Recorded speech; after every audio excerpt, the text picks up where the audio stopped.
Bonjour chers tous, Salem Tizaniga pour vous servir. Dans notre objectif, perspective de sensibiliser la jeunesse africaine à l'entrepreneuriat, parce que nous savons tous c'est important pour le développement de nos pays.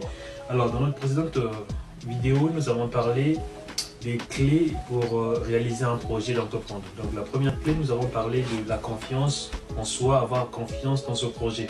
Et aujourd'hui, nous allons parler de la deuxième clé. Alors la deuxième clé, c'est quoi? Nous allons parler de l'étude du marché parce que nous ne pouvons pas avoir confiance en son projet sans se baser sur l'étude du marché. Alors l'étude du marché, c'est quoi? L'étude du marché, c'est l'analyse des besoins du client. Et cette analyse, c'est très important parce que si l'analyse n'est pas bien faite ou est biaisée, cela peut se répercuter sur le chiffre d'affaires attendu ou encore sur la durée, la pérennité de l'entreprise. D'où il faut prendre son temps d'aller faire ce qu'on appelle le brainstorming, donc collecte d'informations, aller collecter l'information sur le terrain, tout ce que vous voulez faire. Donc faire le brainstorming, donc collecter l'information.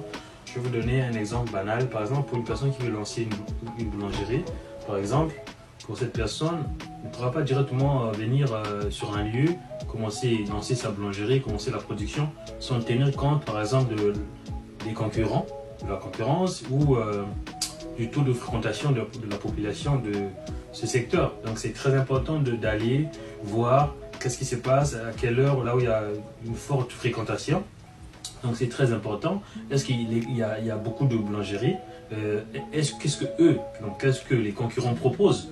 Par exemple, s'ils remarquent que les concurrents, par exemple, ne proposent pas, par exemple, le service Drive, par exemple, ça n'existe pas en Afrique. Donc, par exemple, une personne peut appeler au téléphone, la personne habite loin, tiens, j'ai besoin de 3 baguettes ou 4 baguettes. Donc, vous préparez déjà la commande, et que la personne vient, il donne l'argent et il prend. Soit la personne peut aussi payer en ligne. Donc le service Drive sera de l'innovation en vue de la concurrence. Cela permettra de se démarquer un peu de la concurrence.